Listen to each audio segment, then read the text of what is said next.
पृथ्वी, जिसे पोर्टुगीज में टेरा, तुर्की में दिन्या और डच में आंद्रे कहा जाता है। इंग्लिश में अर्थ और हिंदी में हम उसे पृथ्वी कहते हैं। हालांकि पृथ्वी के सभी भाषाओं में कई रूप है, लेकिन पृथ्वी के सभी शब्दों की उत्पत्ति जनरली एक ही अर्थ दर्शाती है, जो होता है जमीन या मिट्टी। पृथ्वी ग्रह हमेशा से दिलचस्प रहा है और हम पृथ्वीवासी पूरे ब्रह्मांड में छानबीन कर रहे हैं। आधे से ज्यादा दृश्य ब्रह्मांड की मोटी मोटी दूरी को हम देख चुके हैं, लेकिन फिर भी क्या हम हमारी धरा, हमारी पृथ्वी के बारे में सब कुछ जानते हैं? जी नहीं दोस्तों, पृथ्वी के ही बारे में कई ऐसे रहस्य हैं, कई ऐसी बातें हैं जो शायद आप न जानते हो, जिन्हें स्कूल में नहीं पढ़ाया जाता। तो चले द नॉलेज पे आज जानते हैं पृथ्वी के बारे में 15 ऐसी बातें जो आपको शायद जरूर चौंकाएंगी। मैं हूं हितेश गिरी कोसाई, आप है हेल्दी और साइंटिफिक ज्ञान से भरे एक चैनल द नॉलेज पर। और अगर आपने अभी तक हमारे चैनल को सब्सक्राइब नहीं किया है तो इसे जरूर सब्सक्राइब करें। और चले शुरुआत करते हैं नंबर 1 से। अब दोस्तों, क्या आप ये जानते हैं कि हमारी पृथ्वी का वजन क्या है? जी हाँ दोस्तों, हमारी पृथ्वी का भी वजन वैज्ञानिकों ने अप्रोक्सीमेटली ढूंढ निकाला है, और हमारी पृथ्वी का वजन है करीब करीब 6 सेप्टेलियन, यानी कि 6 के पीछे पूरे 24 शून्य लगाए उतने किलोग्राम। अब दोस्तों, इस सेप्टेलियन के आंकड़े को हिंदी में महापारद कहते हैं, यानी कि हमारी पृथ्वी का वजन हिंदी में करीबन 6 महापारद है। नंबर 2, दोस्तों आप ये तो जानते होंगे कि हमारी पृथ्वी पर मेनली मुख्यतः 5 महासागर है। वैसे तो आमतौर पर हमारी पृथ्वी पर एक ही ग्लोबल ओशन है, लेकिन इसे जियोग्राफिकली 5 हिस्सों में डिवाइड किया गया है, जो है Atlantic ocean, the Indian ocean, the southern ocean, the Arctic ocean and the Pacific ocean. पर दोस्तों, इंटरेस्टिंग बात यह है कि ये सभी ओशन हमारी पृथ्वी की सतह के ऊपर है, लेकिन वैज्ञानिकों को पृथ्वी की सतह के भीतर, और कितना भीतर, तो करीब 600 माइल भीतर एक छठे विशाल महासागर के बारे में भी जानकारी मिली है। और इस छठे महासागर में पृथ्वी के जो 5 महासागर है उससे भी 3 गुना अधिक पानी मौजूद है। आज के दौर में वैज्ञानिक इस छठे महासागर पर अध्ययन कर रहे हैं। अभी इस ओशन का पानी कैसा है, क्या पीने लायक है, क्या खारा है, या क्या इस पानी को हम धरती पर ला सकते हैं, ये तो आने वाला वक्त ही बताएगा। नंबर 3, हमारी पृथ्वी का टोटल जो मास है उसमें आपको क्या लगता है सबसे ज्यादा हमारी पृथ्वी का मास किससे बना होगा? सो फ्रेंड्स, इंटरेस्टिंगली हमारी पृथ्वी के सबसे ज्यादा मास में मौजूद है आयरन। जी हाँ, लोहा सबसे आम है हमारी पृथ्वी पर, जो हमारी पृथ्वी के टोटल मास में से 32% है। इसके बाद ऑक्सीजन है जो 30% है, और इसके बाद सिलिकॉन है जो 15% है, और इसके बाद मैग्नीशियम, सल्फर, निकल और कैल्शियम है। नंबर 4, दोस्तों जो पानी हम इस धरा पर पूरी पृथ्वी पर देखते हैं, जो 7 महासागरों में और नॉर्थ और साउथ पोल में बर्फ के रूप में भरा पड़ा है, और जो पृथ्वी की सबसे अधिक जमीनी सतह को ढके हुए है। जी हाँ, यही पानी जो आप हमारी पृथ्वी की सतह पर 72% के फॉर्म में देखते हो, ये पानी हमारी पृथ्वी के टोटल द्रव्यमान का 1% से भी कम है। जी हाँ दोस्तों, हमारी पृथ्वी के टोटल मास के 1% भी पानी की मात्रा नहीं है। अगर हमारी पृथ्वी के सभी महासागरों के सभी पानी को इकट्ठा करके एक बॉल बना दिया जाए, तो ये देखिए, ये इमेज, हमारी पृथ्वी के पास वो पूरा बॉल बस इतना सा लगेगा। और ताज्जुब की बात है ना दोस्तों कि ये इतना सा छोटा सा बॉल स्प्रेड होकर पूरी पृथ्वी के महासागर बनाता है ना इंटरेस्टिंग। नंबर 5, दोस्तों आपको और एक इंटरेस्टिंग बात बताऊं, हमारी पृथ्वी पर जितने भी महासागर मौजूद है उसमें से सिर्फ हम आज के युग में भी 5% तक को एक्सप्लोर कर पाए हैं, जबकि 95% महासागरों की अंदरूनी दुनिया क्या है, कैसी है, कौन सी है और क्या हो सकती है, वो हमें आज तक नहीं मालूम। सोचिए, पृथ्वी के अंदर पानी के गर्भ में 95% तक क्या क्या छुपा हो सकता है, हम आज तक नहीं जानते। इतने छोटे हैं पृथ्वी के और पानी के सामने हम मनुष्य। नंबर 6, फ्रेंड्स, क्या आप ये जानते हैं कि हमारे सूर्यमंडल में जितने भी प्लेनेट है, जितने भी ग्रह है, उन सभी ग्रहों का अंग्रेजी नाम या तो रोमन या तो ग्रीक देवताओं के नाम पर से पड़ा है, लेकिन सभी प्लेनेट में सिर्फ पृथ्वी ही एक अपवाद है जिसका नाम किसी रोमन या ग्रीक गॉड के नाम से नहीं पड़ा है।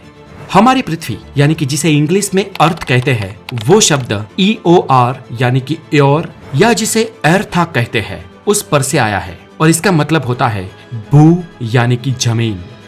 नंबर 7, हमारी पृथ्वी को अंतरिक्ष में करीब 6 बिलियन किलोमीटर की दूरी पर से भी देखने पर वो एक ब्लू रंग के, नीले रंग के शाइनिंग स्टार जैसी लगती है। इसीलिए हमारी पृथ्वी को नीला ग्रह भी कहते हैं। ये नीला इसलिए दिखता है क्योंकि हमारी पृथ्वी की सतह पर ज्यादातर पानी है। और ये देखिए पृथ्वी की तस्वीर। आप 6 बिलियन किलोमीटर से भी ज्यादा दूरी पर से पृथ्वी की ये तस्वीर देख सकते हैं जो नासा के वॉयेजर स्पेसक्राफ्ट ने खींची थी। और यहाँ पर जो आपको ये छोटा सा बिंदु दिखाई दे रहा है वो हमारी पृथ्वी है। नंबर 8। और दोस्तों एक इंटरेस्टिंग खबर सुनिए। पृथ्वी पर अब तक बहुत सारी प्रजातियां आई है। आज की डेट में पृथ्वी पर जितनी भी अलग अलग स्पीसीज है, जितने भी टाइप के जीव है, जैसे कि हम मनुष्य हो गए, कुत्ता हो गया, बिल्ली, बाघ, वरु, पक्षी की प्रजातियां या सरीसृपों की प्रजातियां, इन सभी स्पीसीज की गणना कितनी है आपको पता है? तो हमारी पृथ्वी पर आज 87 लाख टाइप की स्पीसीज मौजूद है। लेकिन इससे भी ज्यादा इंटरेस्टिंग बात यह है कि हमारी पृथ्वी पर आज जितनी भी स्पीसीज मौजूद है वो सिर्फ पृथ्वी पर अब तक जन्मी सभी स्पीसीज का 1% ही है। यानी कि पिछले करोड़ों सालों में हमारी पृथ्वी पर बहुत सारी स्पीसीज जन्मी है, जिसमें से 99% स्पीसीज आज के युग में आते आते तक खत्म हो चुकी है और बस 1% स्पीसीज आज जिंदा है। अब दोस्तों आप सोचिए, आपको क्या लगता है पृथ्वी पर आज के युग में जितने मनुष्य हैं वो सबसे ज्यादा हो गए, या अब तक इस पृथ्वी पर जो जन्म लेकर मर चुके हैं उन इंसानों की संख्या सबसे ज्यादा होगी? क्या लगता है आपको? कमेंट बॉक्स में जरूर बताएं। इस प्रश्न का जवाब मैं आपको इस वीडियो के एंड में देता हूँ। नंबर 9। चलिए दोस्तों आपको अभी एक बहुत ही इंटरेस्टिंग बात बताता हूँ।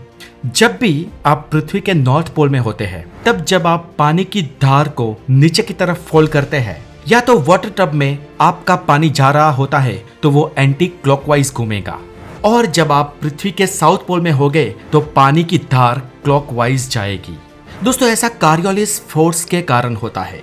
ये पृथ्वी के घूर्णन की एक फोर्स है और स्ट्रेंज है कि नॉर्थ पोल और साउथ पोल में पानी जब फॉल होता है तो वो क्लॉकवाइज या एंटी क्लॉकवाइज दोनों ही पोल में डिफरेंट डायरेक्शन में घूमता है। अगर आपने ये अभी तक चेक नहीं किया है तो कभी आप पृथ्वी के साउथ हेमिस्फीयर में घूमने जाए तब चेक कर सकते हैं। लेकिन दोस्तों ये इतनी स्लोली होता है कि इसका आम लाइफ पर कोई असर नहीं होता।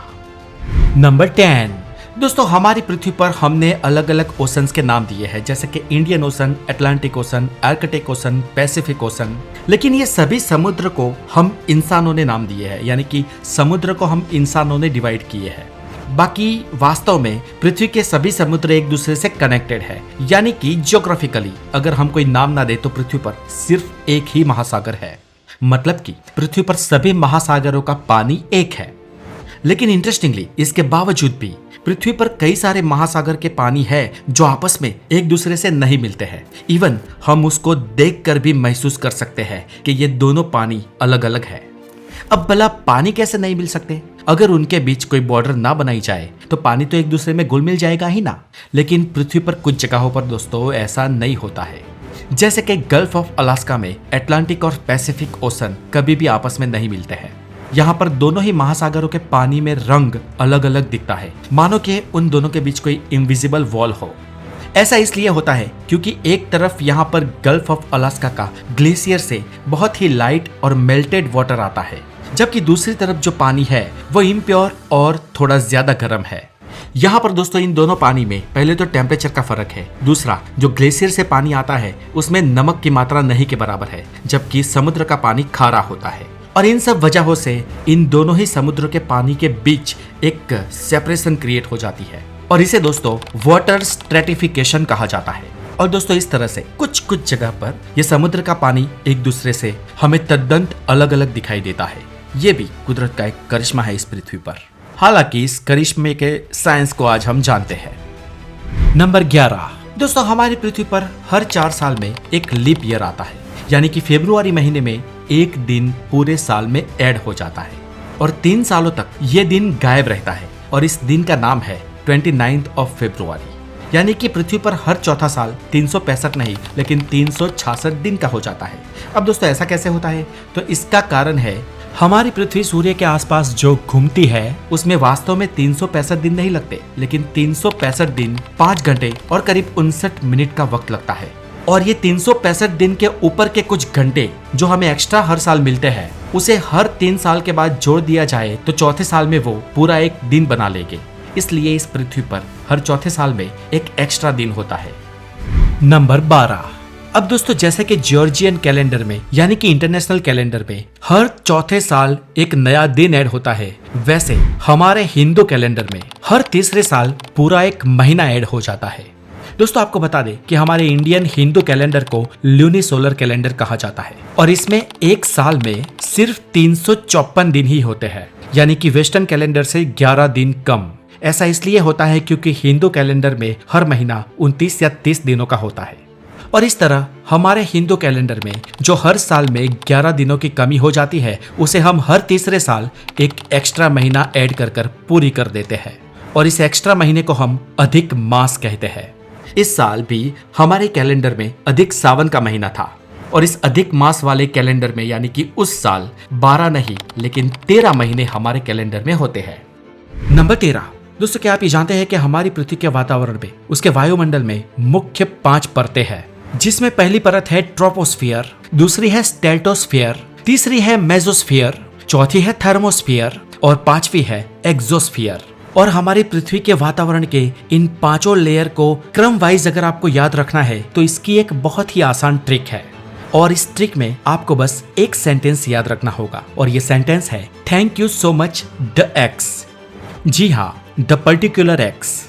कभी कभी हमारी एक्स हमें छोड़ देती है या हम उसे छोड़ देते हैं, खैर जो भी हो, लेकिन उसके बाद हमें ज्ञान आता है, हमें बहुत कुछ सीखने को मिलता है, इसलिए हमें एक्स को थैंक यू बोलना है। Thank you so much the x, जिसमें थैंक यू से ट्रोपोस्फियर और सो से स्ट्रेटोस्फियर, मच से मेसोस्फियर, डी से थर्मोस्फियर और एक्स से एक्सोस्फियर।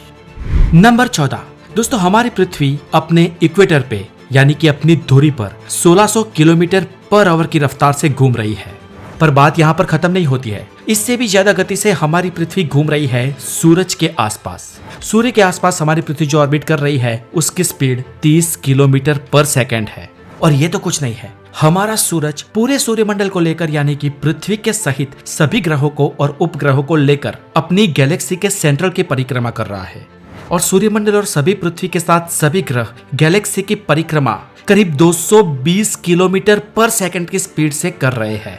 और इतना ही नहीं, हमारी गैलेक्सी भी ब्रह्मांड में स्थिर नहीं है, वो भी ब्रह्मांड में 600 किलोमीटर पर सेकंड की स्पीड से गति कर रही है। मतलब दोस्तों ब्रह्मांड में कुछ भी स्थगित या स्थिर नहीं है, सब कुछ मूवेबल है। नंबर 15। दोस्तों साल 1961 में वैज्ञानिकों को एक बात पता चलती है जो उस वक्त उन्हें बहुत हैरान कर देती है। उस साल दुनिया भर के लॉन्ग पीरियड सिस्मोग्राफ ने यह रिकॉर्ड किया कि पृथ्वी वाइब्रेट कर रही है। हालांकि ये वाइब्रेशन कोई भी इंसान फील नहीं कर सकता है, ये इतना धीमा था। और ना, ये वाइब्रेशन कोई भूकंप या अर्थक्वेक नहीं था, लेकिन ये कोई पल्स जैसा था, जैसे पृथ्वी के अंदर पल्स चल रही हो। हम इंसान की धड़कनें रेस्टिंग पोजीशन में 60 से 100 बार धड़कती है और जनरली हम कहते हैं कि हमारी पल्स 72 टाइम मिनट में धड़कती है। इस धरती पर जो भी प्राणी है उन सब में पल्स चलती है, लेकिन ये क्या, ये तो पृथ्वी के अंदर पल्सेशन हो रही थी। अब वैज्ञानिकों का कहना है कि हमारी पृथ्वी हर 26 सेकंड में एक बार पल्सेट कर रही है, यानी कि हर 26 सेकंड में एक बार धड़क रही है। जी हाँ दोस्तों, है ना इंटरेस्टिंग। अब मुझे आप कमेंट बॉक्स में ये बताएं कि क्या आप ये जानते थे कि हमारी पृथ्वी हर 26 सेकंड में एक बार पल्सेट कर रही है। और अब दोस्तों एंड में मैं इस वीडियो में आगे पूछे गए सवाल का जवाब देता हूँ। सवाल था कि क्या इस पृथ्वी पर आज जितने लोग जिंदा है वो ज्यादा है क्योंकि इस पृथ्वी पर आज आबादी बहुत ही बढ़ गई है, या फिर वो इंसान ज्यादा है जो इस पृथ्वी पर जन्म लेकर अब तक मर चुके हैं। तो दोस्तों इस बात का जवाब है कि वो इंसान ज्यादा है जो इस पृथ्वी पर अब तक जन्म लेकर मर चुके हैं। जी हाँ, और वो आज के जीवित इंसानों से बहुत ज्यादा है। इस पृथ्वी पर आज हम इंसानों की पॉपुलेशन करीब 8 बिलियन लोगों की है, यानी कि 8 बिलियन लोग इस पृथ्वी पर आज रह रहे हैं। लेकिन इस पृथ्वी पर पिछले 2 लाख सालों में जन्म लेकर मरने वाले लोगों की संख्या करीब 109 बिलियन है। जी हाँ, 109 बिलियन लोग इस पृथ्वी पर जन्म लेकर मर चुके हैं। और आज जितने लोग जिंदा है उनका भी आंकड़ा अगर इसमें मिला दिया जाए तो इस पृथ्वी पर अब तक करीब 117 बिलियन लोग विजिट कर चुके हैं।